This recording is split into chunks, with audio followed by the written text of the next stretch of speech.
భారతదేశం మీద deep state target చేస్తుందని చెప్పాను.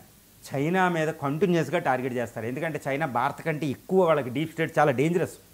ఎందుకంటే చైనా అనేది ఒక ప్రబల శక్తి. చైనాది వెస్టర్న్ కంపెనీస్ మాట వినదు కాదు కదండి, అది కమ్యూనిస్ట్ చైనా. పెట్టుబడిదారీ వ్యవస్థ అనే వ్యవస్థలోకి చైనా వెళ్ళింది, కానీ రాజకీయంగా కమ్యూనిస్ట్ వ్యవస్థగానే ఉంది. కాబట్టి డీప్ స్టేట్ని చాలా జాగ్రత్తగా కంట్రోల్ చేస్తూ చైనా ఎదిగిపోయింది ప్రపంచంలో.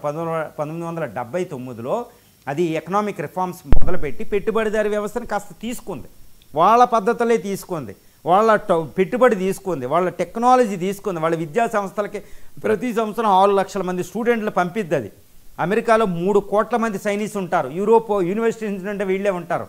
చూడండి, అన్నీ వాళ్ళ టెక్నాలజీ వాళ్ళ పెట్టుబడులు అన్నీ తీసుకుని ఒక మ్యానుఫ్యాక్చరింగ్ సూపర్ పవర్ అయిపోయింది. అది అమెరికా ప్రపంచంలో 19% మ్యానుఫ్యాక్చరింగ్ పవర్ అమెరికాలో ఉంటే దీని దగ్గర 35% దగ్గర మ్యానుఫ్యాక్చరింగ్ పవర్ ఉందంటే ఊహించుకోండి. అమెరికా పెట్టుబడుల కంటే ఎక్కువ అమెరికాలోనే $1 ట్రిలియన్ అప్పిచ్చింది అమెరికాకి. అది అమెరికాతో సమానమైన ఆర్థిక వ్యవస్థ వచ్చేసింది. త్రిబుల్ పర్చేసింగ్ పవర్ పారిటీలో అమెరికా దాటేసింది. మరి డీప్ స్టేట్కి చైనా శత్రువే కదా, శత్రువే. కానీ చైనా ఎంత జాగ్రత్తగా ఉంటుందంటే, ఇప్పుడు ఇండియా